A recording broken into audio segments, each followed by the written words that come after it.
Hi hello friends, D S ഇന്ത്യയുടെ പുതിയൊരു വീഡിയോയിലേക്ക് എല്ലാവർക്കും സ്വാഗതം. എല്ലാവരും സുഖമായിട്ട് സന്തോഷമായിട്ടിരിക്കുന്നു എന്ന് വിചാരിക്കുന്നു.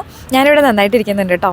ആദ്യം തന്നെ എല്ലാവർക്കും 2025 പുതിയൊരു വർഷത്തിൻ്റെ എല്ലാ നന്മകളും എല്ലാ ആശംസകളും നേരുന്നു. എല്ലാവർക്കും നല്ലൊരു വർഷമാവട്ടെ.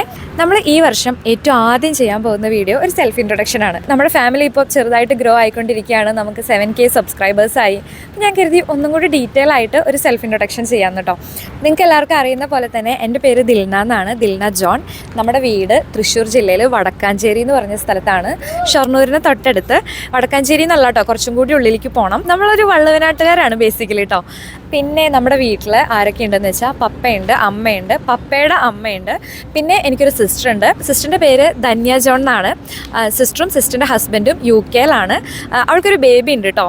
ബേബിയുടെ പേര് അമിക്കുട്ടൻ എന്നാണ്. അവനും ഞങ്ങളുടെ പാരൻസിൻ്റെ കൂടെയാണ് കേട്ടോ നാട്ടിൽ സ്റ്റേ ചെയ്യണത്. ഇനി എൻ്റെ ഹസ്ബൻഡിൻ്റെ പേര് ഷിഹാബ് എന്നാണ്. ഷിഹാബും ഞാനും ബയോമെഡിക്കൽ എഞ്ചിനീയേഴ്സാണ്. ഞങ്ങൾ രണ്ടുപേരും കറൻ്റ്ലി വർക്ക് ചെയ്യുന്നത് UAE അബുദാബിയിലാണ്. ഷിഹാബിൻ്റെ വീട് കൊല്ലത്താണ്. ഷിഹാബിൻ്റെ വീട്ടിൽ പാരൻസ് ഉണ്ട്, സിസ്റ്റർ ഉണ്ട്, സിസ്റ്ററിൻ്റെ 2 ബേബീസ് ഉണ്ട് കേട്ടോ. ഇത്രയാണ് നമ്മുടെ ബേസിക് ആയിട്ടുള്ള കാര്യങ്ങൾ. ഞാൻ നേരത്തെ പറഞ്ഞല്ലോ, ഞാനൊരു ബയോമെഡിക്കൽ എഞ്ചിനീയർ ആണ്. പഠിച്ചതെല്ലാം BTech ഇൻ ബയോമെഡിക്കൽ എഞ്ചിനീയറിംഗ് ആണ്. ഞാൻ പഠിച്ചത് കേരളത്തിനൊന്നും സീറ്റ് കിട്ടാത്തതുകൊണ്ട് തമിഴ്നാട്ടിൽ ഈറോഡ് ഒരു കോളേജിലാണ് പഠിച്ചത് കേട്ടോ. ഇനി എന്നെപ്പറ്റി ബേസിക്കായിട്ട് പറയാനുള്ളത്, എൻ്റെ ഏറ്റവും അടുത്ത് നിൽക്കുന്ന കുറച്ച് ഫ്രണ്ട്സിനെ പറ്റി പറയാം. അൻസു ആൻഡ് ശ്രു, പിന്നെ ശ്രുതിനെ ശ്രു എന്ന് നമ്മൾ വിളിക്കുന്നതാട്ടോ. പിന്നെ എനിക്കൊരു 10-15 വയസ്സ് മുതൽ എൻ്റെ കൂടെയുള്ള സ്റ്റെനി എന്ന് പറഞ്ഞ എൻ്റെ ബെസ്റ്റ് ഫ്രണ്ട് ഉണ്ട്. പിന്നെ എൻ്റെ കിൻഡർ ഫ്രണ്ട്സ് ഉണ്ട്, ലൈക്ക് എമു ഉണ്ട്, അച്ചു ഉണ്ട്, മീനു ഉണ്ട്. അച്ചു എന്നൊക്കെ പറഞ്ഞു കഴിഞ്ഞാൽ, അച്ചു ഞാനും തമ്മിലുള്ള ബന്ധം എങ്ങനെയാണെന്ന് വെച്ച് കഴിഞ്ഞാൽ, എന്തെങ്കിലും വിഷമമുള്ളപ്പോഴൊക്കെ വെറുതെ അച്ചു എന്ന് പറഞ്ഞിട്ട് നമ്മുടെ എന്താ പ്രശ്നം എന്ന് 2 ലൈൻ അയച്ചിട്ടാൽ അച്ഛൻ്റെ അടുത്തൊരു 10 മിനിറ്റ് സംസാരിച്ച് നമ്മൾ ഓക്കെ ആകും. അങ്ങനത്തെ കുറച്ച് ഫ്രണ്ട്സ് എനിക്കുണ്ട് എന്നുള്ളത് എൻ്റെ ഒരു ഭയങ്കര ബ്ലെസ്സിങ് ആയിട്ട് ഞാൻ കരുതുന്ന ഒരു കാര്യമാണ് കേട്ടോ. യെസ്, അപ്പം നമ്മുടെ ഏറ്റവും അടുത്ത് നിൽക്കുന്ന കുറച്ച് പേരെ പറ്റി പറയാം. അൻസു, ശ്രു, സ്റ്റെനി, എമു, അച്ചു, പിന്നെ അനിഷ എന്ന് പറഞ്ഞ എൻ്റെ ഒരു കസിൻ ഉണ്ട്. ഞങ്ങൾ ശരിക്കും പറഞ്ഞു കഴിഞ്ഞാൽ വല്ലപ്പോഴും മാത്രമേ സംസാരിക്കുള്ളൂ. നാട്ടിൽ ചെല്ലുമ്പോഴായിരിക്കും ചിലപ്പോൾ സംസാരിക്കുന്നത് അനിഷയായിട്ട്. അനിഷൻ്റെ കസിനും കൂടിയാണ് കേട്ടോ. പക്ഷേ അവൾ എൻ്റെ ലൈഫിൽ ഭയങ്കര ഇമ്പോർട്ടൻ്റ് ആയിട്ടുള്ള ഒരാളാണെന്ന് എനിക്ക് തോന്നിയിട്ടുണ്ട്. അപ്പോൾ ഇതൊക്കെയാണ് നമ്മുടെ ലൈഫിൽ കുറച്ച് അടുത്ത് നിൽക്കുന്ന ആളുകൾ. ഇനി പറയാനാണെങ്കിൽ എൻ്റെ അനിയത്തി, അവളുടെ പേര് ധന്യ എന്നാണ് ഞാൻ നേരത്തെ പറഞ്ഞല്ലോ. ഞങ്ങൾക്ക് ഒരു എന്താ പറയുക, ഒരു സ്പെഷ്യാലിറ്റി ഉണ്ട് ഞങ്ങൾക്ക് 2 പേർക്കും. ഞങ്ങളുടെ 2 പേരുടെയും ബർത്ത്ഡേ സെയിം ഡേ ആണ്. അപ്പോൾ ബർത്ത്ഡേ പറ്റി പറയുകയാണെങ്കിൽ, ഞങ്ങളുടെ 2 ആളുടെയും ബർത്ത്ഡേ ജൂലൈ 16 ഞങ്ങൾ ബർത്ത്ഡേ ഷെയർ ചെയ്യുന്ന സിബ്ലിങ്സാണ്. അപ്പം ചെറുപ്പം മുതൽ എല്ലാവരും പറയാറുണ്ട്, ഒരു കേക്ക് വാങ്ങിച്ചാൽ മതിയല്ലോ എന്ന് കേട്ടോ. ഏറെക്കുറെ അങ്ങനെയൊക്കെ തന്നെയായിരുന്നു. നമ്മുടെ വീട്ടിലെ ഏറ്റവും വലിയ ഫംഗ്ഷൻ എന്ന് പറയുന്നത് ഓണം, ക്രിസ്മസും പെരുന്നാളൊന്നും അല്ലായിരുന്നു, ഞങ്ങളുടെ ബർത്ത്ഡേ ആയിരുന്നു. ഞങ്ങളുടെ ബർത്ത്ഡേ എന്ന് പറയുമ്പം ഞങ്ങളുടെ പാരൻസിനൊക്കെ ഭയങ്കര സ്പെഷ്യലായിട്ടുള്ളൊരു ഡേ ആണ്. അവരിങ്ങനെ നോക്കിയിരിക്കും ഞങ്ങൾക്ക് ഒരുപോലത്തെ ഡ്രസ്സ് വാങ്ങിച്ച് തരാനും. ഈഗർലി വെയിറ്റിംഗ് എന്നൊക്കെ പറയില്ലേ, അങ്ങനത്തെ ഒരു ഡേ ആണ്. അപ്പം എനിക്ക് ഏറ്റവും ഇഷ്ടപ്പെട്ട കുറച്ച് കാര്യങ്ങളെ പറ്റി പറയാം കേട്ടോ. ലൈക്ക് എനിക്ക് കുറേ പേർക്കൊക്കെ അറിയാം, എന്താണെന്ന് വെച്ചാൽ എനിക്ക് ചായ ഭയങ്കര ഇഷ്ടമാണ്. ചായ എന്നതിനപ്പുറം ചായ നേരങ്ങൾ എന്ന് പറയാം. അതായത് നമുക്ക് ഇഷ്ടമുള്ള നമ്മുടെ ഒരു ബഞ്ച് ഓഫ് ഫ്രണ്ട്സോ, അതല്ലെങ്കിൽ ഇപ്പം എനിക്കും ഷിഹാബിനാണെങ്കിലും പിന്നെ നമ്മുടെ കസിൻസിനൊക്കെ ആണെങ്കിലും നമുക്കിങ്ങനെ ആ ഒരു ചായ നേരമില്ലേ, അതെനിക്ക് ഭയങ്കര സ്പെഷ്യലായിട്ടുള്ള കാര്യമാണ്. എപ്പോൾ തൊട്ടിട്ടാണ് എനിക്ക് ചായ ഇത്രയും ഇമ്പോർട്ടൻ്റ് ആയത്, അല്ലെങ്കിൽ ഞാൻ ഇത്രയും ചായനെ സ്നേഹിച്ചു തുടങ്ങിയതെന്ന് എനിക്ക് കറക്റ്റായിട്ട് ഓർമ്മയില്ല. എന്നാലും എൻ്റെ ഒരു മെമ്മറിയിൽ നിന്ന് ഞാൻ പറയാൻ എനിക്ക് തോന്നുന്നത് എന്താണെന്ന് വെച്ചാൽ, ഒരു പ്രോബ്ലം സോൾവിങ് ഏജൊക്കെ ആയല്ലോ, ഒരു 23, 24, 25 ആ ഒരു ഏജൊക്കെ ആയി തുടങ്ങിയപ്പോഴേക്കും നമ്മൾ കൂടുതലും ഒരു ചായ മുന്നിൽ വെച്ചിട്ടാണ് നമ്മൾ നമ്മുടെ പ്രശ്നങ്ങളൊക്കെ ഡിസ്കസ് ചെയ്യുന്നതും അല്ലെങ്കിൽ സൊല്യൂഷൻ കണ്ടെത്തിയതൊക്കെ കേട്ടോ. അങ്ങനെയൊക്കെയാണ് എനിക്ക് ചായ ഭയങ്കര ഇഷ്ടമായി തുടങ്ങിയത്. അതേപോലെ നമ്മൾ ആരെങ്കിലും കുറേ നാൾ കൂടി കാണുമ്പോഴൊക്കെ ഒരു ചായനെ പിടിച്ച് നടുക്ക് വെച്ചിട്ടാണ് നമ്മൾ നമ്മുടെ സന്തോഷവും സങ്കടവും മെമ്മറീസും ഒക്കെ ഷെയർ ചെയ്ത് തുടങ്ങിയത്. അതിൽ പിന്നെയാണ് എനിക്ക് ചായ ഭയങ്കര ഒരു സ്പെഷ്യൽ ഒരു ഐറ്റമായി തുടങ്ങിയത്. ഇനി എനിക്കിഷ്ടമുള്ള വേറൊരു കാര്യം എന്താണെന്ന് വെച്ച് കഴിഞ്ഞാൽ ബുക്സ്, പുസ്തകങ്ങൾ, കൂടുതലും മലയാളം പുസ്തകങ്ങൾ, മലയാളം ലിറ്ററേച്ചർ, നോവൽസൊക്കെ എനിക്ക് ഭയങ്കര ഇഷ്ടമാണ്. ഇപ്പോൾ വായന കുറച്ച് കുറവാണ്. എന്നാലും ഇപ്പം ഞാൻ എങ്ങോട്ടേലും പോവുകയാണെന്ന് വിചാരിച്ചോ, എൻ്റെ ബാഗിൽ ഒരു ബുക്ക് എടുത്ത് വെക്കും. അത്രയും ഇമ്പോർട്ടൻ്റ് ആയിട്ടുള്ളൊരു കാര്യമാണ്. കുഞ്ഞിലെ മുതൽ സ്റ്റാർട്ട് ചെയ്തതാണ്. ചെറുപ്പം മുതൽ ബർത്ത്ഡേസിനൊക്കെ മമ്മി ബുക്സ് ഗിഫ്റ്റ് തരാറുണ്ട്. അങ്ങനെ തുടങ്ങിയൊരു ശീലമാണ്. അപ്പം എൻ്റെ ഏറ്റവും പ്രിയപ്പെട്ട കുറച്ച് കാര്യങ്ങളാണ് ചായ, പുസ്തകങ്ങൾ, പിന്നെ യാത്രകൾ എനിക്കിഷ്ടമാണ്, പാട്ടുകൾ കേൾക്കാൻ ഇഷ്ടമാണ്. പാട്ടുകളെന്ന് പറഞ്ഞാൽ കൂടുതലായിട്ടും വിദ്യാസാഗറിൻ്റെ പാട്ടുകളും ഗിരീഷ് പുത്തഞ്ചേരിയുടെ പാട്ടുകളൊക്കെ എനിക്ക് ഭയങ്കര ഇഷ്ടമാണ് കേട്ടോ. അല്ലാതെ ഞാനൊരു അടിച്ചുപൊളി പാട്ടിൻ്റെ ഒന്നും ആളല്ല. എനിക്കതൊന്നും ഒരിക്കലും എന്നെ ഒരിക്കലും അതിങ്ങനെ എന്താ ഇനിയിപ്പോൾ പറയാം, എന്നെ ഒരു ഉത്തേജിപ്പിച്ചിട്ടില്ല എന്നൊക്കെ പറയില്ലേ, എനിക്ക് അല്ലെങ്കിൽ അത്ര ഇൻട്രസ്റ്റ് ഒന്നും തോന്നിയിട്ടില്ല അങ്ങനത്തെ പാട്ടുകൾ. ഇപ്പം ഞാനും ഷിഹാബും എങ്ങോട്ടെങ്കിലും പോകാനാണെങ്കിൽ പോലും ഇപ്പോൾ ഷിഹാബിനെ അറിയാം, പതുക്കെ ഓൻ്റെ പ്ലേലിസ്റ്റ് മാറ്റിയിട്ട് എൻ്റെ പ്ലേലിസ്റ്റൊക്കെ പതുക്കെ അക്സെപ്റ്റ് ചെയ്ത് തുടങ്ങി. ലൈക്ക് വെട്ടത്തിലെ പാട്ടുകൾ, പിന്നെ പഴയ പാട്ടില്ലേ നിലാവിൻ്റെ നീലഭസ്മ കുറിയണിഞ്ഞവളെയൊക്കെ, ഇതൊക്കെയാണ് കേട്ടോ എനിക്കിഷ്ടമുള്ള പാട്ടുകൾ. ഇനി നമ്മളുടെ ഇഷ്ടങ്ങളെ പറ്റി പറയാനാണെങ്കിൽ എനിക്ക് ഇഷ്ടമുള്ള ഭക്ഷണങ്ങളെ പറ്റി പറയാം കേട്ടോ.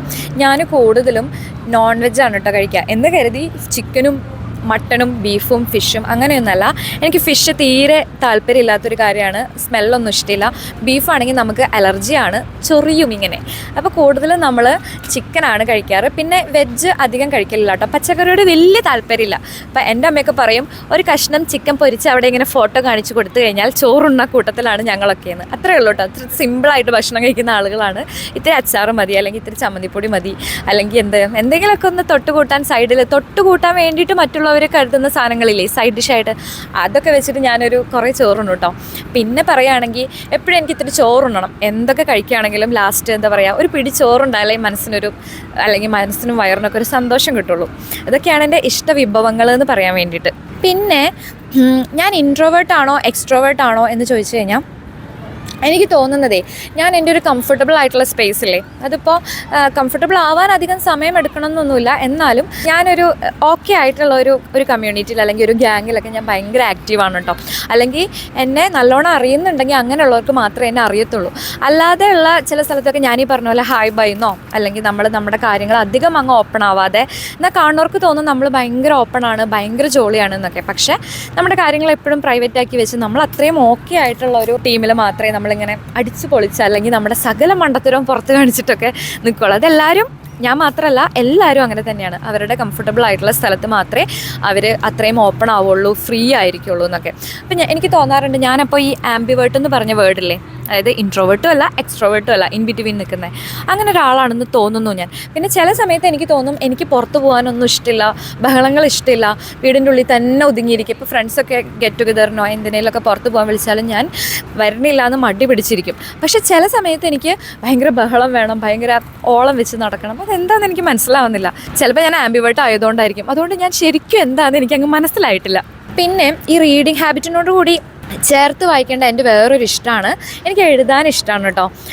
അതും ഈ പറഞ്ഞ പോലെ തന്നെ ഒരു 10 വർഷം മുന്നേയൊക്കെ തൊട്ട് തുടങ്ങിയ ഒരു ഹാബിറ്റാണ്. ഞാൻ എപ്പോഴും ആലോചിക്കാറുണ്ട്, എൻ്റെ ഇമോഷൻസ് ഞാൻ കൺവേ ചെയ്യാൻ എടുക്കുന്ന ഒരു മെത്തേഡ് തന്നെ ഈ എഴുതുക എന്നുള്ളതായിരുന്നു കേട്ടോ. പണ്ട് മുതലൊക്കെ ഡയറികളിൽ തന്നെ നമ്മുടെ എല്ലാ ഫീലിങ്സും ഇമോഷൻസും കൺവേ ചെയ്ത് എഴുതി വെച്ചിട്ട് ഞാൻ ആ മെത്തേഡിനോട് ഭയങ്കരമായിട്ട് അഡിക്റ്റായി, അല്ലെങ്കിൽ ഞാൻ ഭയങ്കര ഓക്കെ ആയി എന്നൊക്കെ വേണമെങ്കിൽ പറയാം, കംഫർട്ടബിൾ ആയി എന്നൊക്കെ പറയാം. അപ്പം എൻ്റെ ഇമോഷൻസ് കൂടുതൽ ഞാൻ എഴുതി വയ്ക്കും. ഇപ്പോൾ സങ്കടങ്ങളൊക്കെ വരുമ്പോൾ ഞാനതങ്ങ് എഴുതി ആ സമയത്ത് എൻ്റെ മനസ്സിൽ വരുന്ന ഭാവനകളൊക്കെ ഒരു 5-6 ദിവസം കഴിഞ്ഞ് വായിച്ച് നോക്കുമ്പോൾ ഇത് ഞാൻ തന്നെ എഴുതിയതാണോ എന്നൊക്കെ എനിക്ക് തോന്നും. അത്രയും എഴുത്തിനോട് ഞാൻ ഭയങ്കര ഓക്കെയാണ്, പാഷനേറ്റഡ് ആണ്, അങ്ങനെയൊക്കെയാണ് കേട്ടോ. ഇപ്പം ഫേസ്ബുക്കിലൊക്കെ നന്നായി എഴുതിക്കൊണ്ടൊക്കെ ഇരുന്നതാണ്. 1-2 തവണയൊക്കെ പബ്ലിഷ് ചെയ്തിട്ടൊക്കെ വന്നിട്ടുണ്ട് ചില എഴുത്തുകളൊക്കെ. പിന്നെ കുറേ കാര്യങ്ങൾ എങ്ങനെയായി നമ്മളങ്ങ് ബിസി ആയപ്പോൾ പതുക്കെ എഴുത്ത് എൻ്റെ ലൈഫിൽ നിന്ന് പോയി കേട്ടോ. എനിക്കിപ്പോൾ എഴുതാനൊന്നും പറ്റണില്ല. ചില എഴുത്തുകളൊക്കെ ഫേസ്ബുക്കിലൊക്കെ മെമ്മറീസ് വരുമ്പോഴൊക്കെ ഞാനിങ്ങനെ ആലോചിക്കാറുണ്ട്, ഈശ്വര ഇതൊക്കെ ഞാൻ എഴുതിയത് തന്നെയാണോ എന്ന്. അത്രയും ഇഷ്ടപ്പെട്ട് ഞാൻ ചെയ്തുകൊണ്ടിരുന്നൊരു കാര്യമായിരുന്നു എഴുത്തെന്ന് പറയുന്നത്. പക്ഷേ ഇപ്പം അത് ചെറുതായിട്ട് കൈമോശം വന്നിട്ടുണ്ട്. പിന്നെ അങ്ങനെ എഴുത്ത് ഇഷ്ടമുണ്ടായിരുന്ന സമയത്ത് ഞാൻ ചെയ്തിരുന്ന ഒരു കാര്യമാണ് എൻ്റെ പുസ്തകം കേട്ടോ. പുസ്തകം ഒരു 20 ചാപ്റ്ററോളം വേണമെന്ന് വെച്ചിട്ട് എഴുതി വെച്ചതിലൊരു 15 ചാപ്റ്ററോളം ആയിട്ടുണ്ടായിരുന്നു. പിന്നെ മനസ്സിൽ നിന്ന് കയ്യിൽ നിന്ന് അതങ്ങ് പോയി. അതെപ്പോഴും അങ്ങനെയാണ്, എല്ലാ കാര്യത്തിലും അങ്ങനെ കൈ വെക്കും, എല്ലാം പകുതിക്ക് വെച്ചങ്ങ് നിൽക്കും. അതല്ലാതെ ഞാൻ അത്രയും സഡനായിട്ട് സ്റ്റാർട്ട് ചെയ്തിട്ട് ഒരു ലോങ് ടേം പോലെ ചെയ്തു പോയത് ഇപ്പോൾ ഈ യൂട്യൂബ് ചാനൽ തുടങ്ങിയിട്ട് അതിലെ കൺസിസ്റ്റൻസി മാത്രമാണ് കേട്ടോ. ഇപ്പോൾ പുസ്തകങ്ങളുടെ കാര്യം പറഞ്ഞല്ലോ, എനിക്ക് ഏറ്റവും ഇഷ്ടമുള്ള എഴുത്തുകാരെന്ന് പറയാൻ വേണ്ടിയിട്ട് സാറ ജോസഫിനെ ഇഷ്ടമാണ്, KR മീരയുടെ എഴുത്തുകൾ ഇഷ്ടമാണ്, GR ഇന്ദുഗോപൻ്റെ എഴുത്തുകൾ ഇഷ്ടമാണ്. ഒരു പാറ്റേൺ ഇല്ലേ ആൾ മെയിൻറ്റെയിൻ ചെയ്യുന്ന രീതി. വിലായത്ത് ബുദ്ധയൊക്കെ ഭയങ്കര മാസ്റ്റർ പീസ് ആയിട്ടുള്ളൊരു പുസ്തകമാണ്. അതേപോലെ തന്നെ TD രാമകൃഷ്ണൻ്റെ എല്ലാ പുസ്തകവും എനിക്കിഷ്ടമാണ്. ബെന്യാമിൻ്റെ ഒരുവിധപ്പെട്ട എല്ലാം, മഞ്ഞവേൽ മരണങ്ങളും പിന്നെ നിശബ്ദ സഞ്ചാരങ്ങളൊക്കെ ഇപ്പോൾ, പിന്നെ ഓഫ് കോഴ്സ് ആടുജീവിതം, ഇതെല്ലാം ഒരു നല്ല പുസ്തകങ്ങളാണ്. പിന്നെ എനിക്ക് ഇഷ്ടമുള്ള സാറ ജോസഫിൻ്റെ ആളോഹരി ആനന്ദം എന്ന് പറഞ്ഞ പുസ്തകം ഞാൻ എപ്പോഴും പറയാറുണ്ട്. അത് ഞാനൊരു വേദപുസ്തകമായിട്ട് കൊണ്ട് നടക്കുന്നൊരു പുസ്തകമാണ്. അപ്പം ഇത്രയൊക്കെയാണ് കേട്ടോ എൻ്റെ ഫേവറേറ്റ് ആയിട്ടുള്ള എഴുത്തുകാർ. പുതിയ എഴുത്തുകാരെന്ന് പറഞ്ഞാൽ എൻ്റെ ഫ്രണ്ട് ഉണ്ട് സിവിക് ജോൺ. സിവിക്കിൻ്റെ എഴുത്തിൻ്റെ ഒരു പാറ്റേൺ എനിക്ക് ഇഷ്ടമാണ്. ഇപ്പോൾ പുതിയ എഴുത്തുകാരിൽ നിന്ന് സിവിക്കിൻ്റെ എഴുത്തുകൾ ഒരു വ്യത്യസ്തത പുലർത്തുന്നുണ്ട്. അതുപോലെ തന്നെയാണ് അഖിൽ പി ധർമ്മജൻ്റെ പുസ്തകങ്ങൾ ഇഷ്ടമാണ് കേട്ടോ. പിന്നെ എൻ്റെ ഒരു നെഗറ്റീവ് എന്താണെന്ന് വെച്ച് കഴിഞ്ഞാൽ ലൈഫിൽ മാൻഡേറ്ററി ആയിട്ട് നമ്മൾ കീപ്പ് ചെയ്യേണ്ട കുറച്ച് കാര്യങ്ങളില്ലേ. ഫോർ എക്സാമ്പിൾ ഒരാൾക്ക് നിർബന്ധമായിട്ടും വേണ്ട കുറച്ച് കാര്യങ്ങളാണ് ഒരു ജോലി, പിന്നെന്താണ് നമുക്ക് ജീവിക്കാൻ ആവശ്യമായിട്ടുള്ള കുക്കിംഗ്, നമുക്ക് ബേസിക്കായിട്ട് വേണ്ട ഒരു കുക്കിംഗ് സ്കിൽ, അതല്ലെങ്കിൽ ഡ്രൈവിങ്. അതിപ്പോൾ 2 വീലർ 4 വീലർ ആവണം തന്നെയില്ല, അറ്റ്ലീസ്റ്റ് 2 വീലറെങ്കിലും. പിന്നെന്താണ് ഒരു സ്ഥലത്തേക്ക് ഒറ്റയ്ക്ക് പോവുക, ഒരാളെ ഹെൽപ്പ് ചെയ്യാതെ തന്നെ കണ്ടുപിടിച്ച് പോവുക. ഇങ്ങനത്തെ സാധനങ്ങളൊക്കെ ഞാൻ ഇച്ചിരി ബാക്കിലേക്ക് എന്ന് പറഞ്ഞാൽ എനിക്ക് ലൈസൻസ് ഒന്നുമില്ല, എനിക്ക് 2 വീലർ ഓടിക്കാനും അറിയില്ല. ഞാൻ എപ്പോഴും എൻ്റെ അനിയത്തി ഉണ്ടായിരുന്നു, ഭാവി ഉണ്ടായിരുന്നപ്പം എൻ്റെ കംഫർട്ടബിൾ സ്പേസ് അവളായിരുന്നു. എങ്ങോട്ട് പോകണമെങ്കിലും അവൾ കൊണ്ടുപോകും. അപ്പോൾ എനിക്കത് പഠിക്കേണ്ട ഒരു സിറ്റുവേഷൻ അല്ലെങ്കിൽ അത് മാൻഡേറ്ററി ആണെന്ന് എനിക്ക് തോന്നിയിട്ടുമില്ല. അതേപോലെ തന്നെ കുക്കിംഗ് സ്കിൽ എന്ന് പറയുകയാണെങ്കിൽ നമുക്ക് അങ്ങനെ ഒരു വലിയ സാധനങ്ങളൊന്നും ഐറ്റംസ് ഒന്നും കുക്ക് ചെയ്യേണ്ട ഒരു സിറ്റുവേഷൻ വന്നിട്ടില്ല, അല്ലെങ്കിൽ അങ്ങനെ ചെയ്യണമെന്ന് എനിക്ക് തോന്നിയിട്ടുമില്ല. ഞാനിപ്പോൾ അത്യാവശ്യത്തിന് വേണ്ട സാധനങ്ങൾ ഒപ്പിച്ച് കഴിച്ച് പോകുന്ന ഒരു കൂട്ടത്തിലാണ്. അത് ഇമ്പ്രൂവ് ചെയ്യണമെന്നുണ്ട് നെക്സ്റ്റ് ഇയർ. അതേപോലെ തന്നെ പറയേണ്ട കാര്യമാണ് ഇപ്പോൾ എന്തെങ്കിലും സ്വന്തമായിട്ട് കണ്ടുപിടിച്ച് ചെയ്യാന്നുള്ളതൊക്കെ, ആ കാര്യത്തിലൊക്കെ ഞാൻ കുറച്ച് പിന്നാക്കാണ്. ഞാനിപ്പോൾ എന്തുണ്ടെങ്കിലും ഷിയാബ് എന്ന് വിളിച്ച് ഷിയാബ് തന്നെയാണ് എനിക്ക് എല്ലാ കാര്യങ്ങളും കണ്ടുപിടിച്ച് തരുന്നതും ഒക്കെ. അതെന്താണെന്ന് വെച്ച് കഴിഞ്ഞാൽ അമ്മ നമ്മളെ കുറച്ച് പാമ്പർ ചെയ്ത് അങ്ങനെ വളർത്തിയതാണ്. എല്ലാം അമ്മ തന്നെ ചെയ്ത് അമ്മ തന്നെ കണ്ടുപിടിച്ച് അങ്ങനെയൊക്കെ ചെയ്ത് തന്നുകൊണ്ടായിരിക്കും എന്നെനിക്കറിയില്ല, എനിക്ക് തോന്നുന്നു, ഐ ഗസ്. പിന്നെ പറയാനാണെങ്കിൽ ഈ വീഡിയോ ചെയ്യുന്നതിനെ പറ്റി ആലോചിച്ചപ്പോൾ എനിക്ക് തോന്നിയൊരു കാര്യമാണ്, ഞാനിപ്പോൾ ആലോചിക്കുമ്പോഴേ എനിക്ക് എൻ്റെ ലൈഫിൽ എന്നെ ഏറ്റവും കൂടുതൽ വെറുപ്പിച്ച മനുഷ്യരോട് പോലും എനിക്കിപ്പോൾ ഒരു ദേഷ്യമില്ല കേട്ടോ. ഇപ്പോൾ എനിക്കൊരാളോട് അങ്ങനെയൊക്കെ സിറ്റുവേഷൻസ് തോന്നിയിട്ടുണ്ട്. ചില സമയങ്ങൾ അവർ ചെയ്തത് തീരെ ശരിയായില്ല, അല്ലെങ്കിൽ അവരെന്നെ വെറുപ്പിച്ചിട്ടുണ്ട്, അവരെന്നോട് തെറ്റ് ചെയ്തിട്ടുണ്ട്, ക്രൂരത ചെയ്തിട്ടുണ്ട്. ക്രൂരത എന്നുള്ള വേർഡ് തന്നെ. പക്ഷേ ഉണ്ടല്ലോ, അതെന്തുകൊണ്ടാണെന്ന് എനിക്കറിയില്ല, ഒരു കുറച്ച് നാൾ കഴിയുമ്പോൾ എനിക്ക് ഓട്ടോമാറ്റിക്കലി അവരോടുള്ള ആ ദേഷ്യം അങ്ങ് പോകും. ഇപ്പം ചില കാര്യങ്ങളൊക്കെ ആണെങ്കിലും ഷിയാബ് തന്നെ എന്നോട് പറയാറുണ്ട്. അപ്പോഴൊക്കെ ഞാൻ ആലോചിക്കാറുണ്ട്, എനിക്കെന്തോ എൻ്റെ മനസ്സിൽ നിന്ന് അതങ്ങ് പോയി, ഓട്ടോമാറ്റിക്കലി അതങ്ങ് പോയി. അതെന്തുകൊണ്ടാണെന്ന് എനിക്കറിയില്ല. പിന്നെ ഞാൻ അവരോട് സാധാരണ പോലെ സംസാരിക്കും. അതല്ലെങ്കിൽ ഇപ്പം നാട്ടിൽ ചെല്ലുമ്പോഴാണെങ്കിലും എനിക്കിഷ്ടമില്ലാത്ത ഒരാളെ ഇപ്പം അങ്ങനെ ഒരു സാധനമേ ഇല്ല, ഇഷ്ടമില്ലാത്ത ഒരാൾ എന്നുള്ളൊരു സാധനമില്ല. അപ്പം അതായത് ഈ വെറുപ്പ്, ദേഷ്യം എന്നുള്ള സാധനമൊന്നും മനസ്സിൽ വെച്ചുകൊണ്ട് ഇപ്പം എനിക്ക് അറിയില്ല. പണ്ടൊക്കെ അങ്ങനെയായിരുന്നു. ഇപ്പോൾ അങ്ങനെയുള്ള ആളുകളോട് പോലും എനിക്ക് ചിരിക്കാൻ പറ്റുന്നുണ്ട്. അല്ലെങ്കിൽ ഏറ്റവും രസം എന്താണെന്ന് വെച്ച് കഴിഞ്ഞാൽ അവരാ ചെയ്ത കാര്യം പോലും എനിക്കിപ്പോൾ മെമ്മറൈസ് ചെയ്യാൻ പറ്റുന്നില്ല എന്നുള്ളതാണ്. അതിനി പ്രായം കൂടുന്നതിൻ്റെ ആണോ അതോ ഇനി വേറെ എന്തെങ്കിലും ആണോ എന്ന് എനിക്കറിയില്ല. സോ നമ്മൾ കുറേ കാര്യങ്ങളൊക്കെ ബേസിക്സ് പറഞ്ഞെത്തി എന്ന് തോന്നുന്നുണ്ട്. ഇനി എന്തെങ്കിലും ഉണ്ടെങ്കിൽ നമുക്ക് കമൻറ്റിൽ സംവദിക്കാം.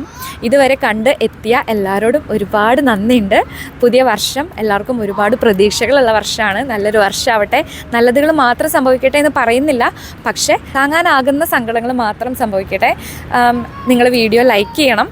പിന്നെ ആർക്കെങ്കിലുമൊക്കെ ഉപകാരപ്പെടുമെങ്കിൽ ഷെയർ ചെയ്ത് കൊടുത്തോളൂ. സബ്സ്ക്രൈബ് ചെയ്യാതെ ആരെങ്കിലും കാണുന്നുണ്ടെങ്കിൽ ഒന്ന് സബ്സ്ക്രൈബ് ചെയ്യണം കേട്ടോ. അപ്പോൾ നമുക്ക് ഇനി പുതിയ വീഡിയോസും പുതിയ കാര്യങ്ങളൊക്കെ ആയിട്ട് വരുന്ന ദിവസങ്ങളിലൊക്കെ കാണാം. ബൈ.